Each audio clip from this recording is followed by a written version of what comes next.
I'm not gonna lie. Conferences are an introvert's worst nightmare. But we extroverts love them. In this video, we talk about 5 tips to help you get the most out of a voiceover conference. Introvert or extrovert.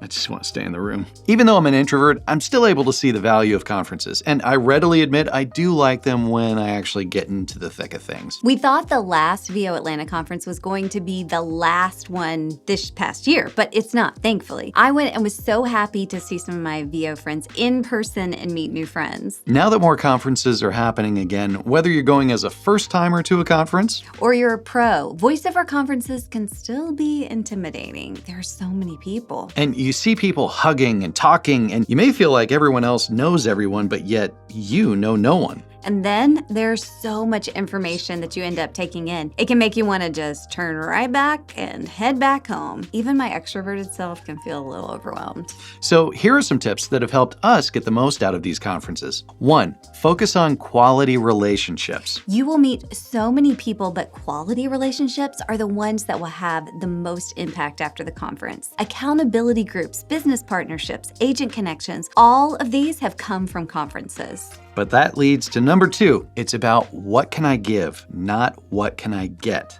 One of the worst social experiences that Heidi ever had happened at a blog conference that she went to. So break it down for us. Okay, so I was having this great conversation with a fellow blogger that happened to live near me, and she was beginning to be a big deal, but I didn't know that. I was just getting to know her. And one of the brand sponsors was standing near us. Another blogger rushed in to bring the sponsor her chocolates and business cards. She turned to us, interrupted our conversation, gushed about the blogger that I was talking to. She then offered her a chocolate and turned to me and said, "Oh, I'm sorry, I'm out."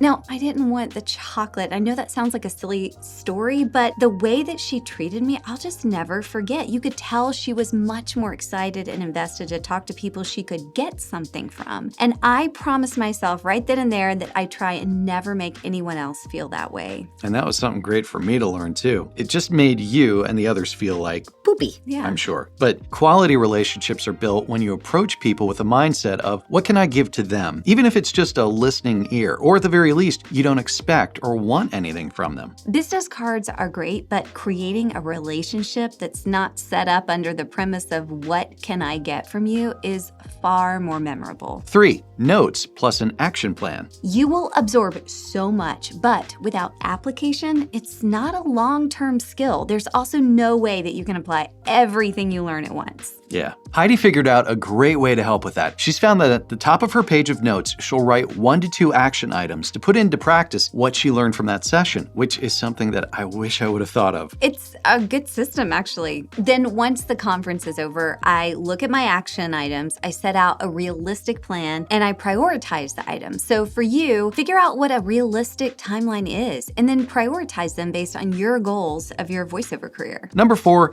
is ask questions. Ask as many questions as you can. Who are we talking about? People seated at your lunch table, the conference speaker, the person you sit next to in a session. Sometimes you'll learn more from those answers than the actual sessions themselves. And don't be afraid that if you're not sure what to ask, the more you ask, the more you'll learn. And if you know something, offer that up to others.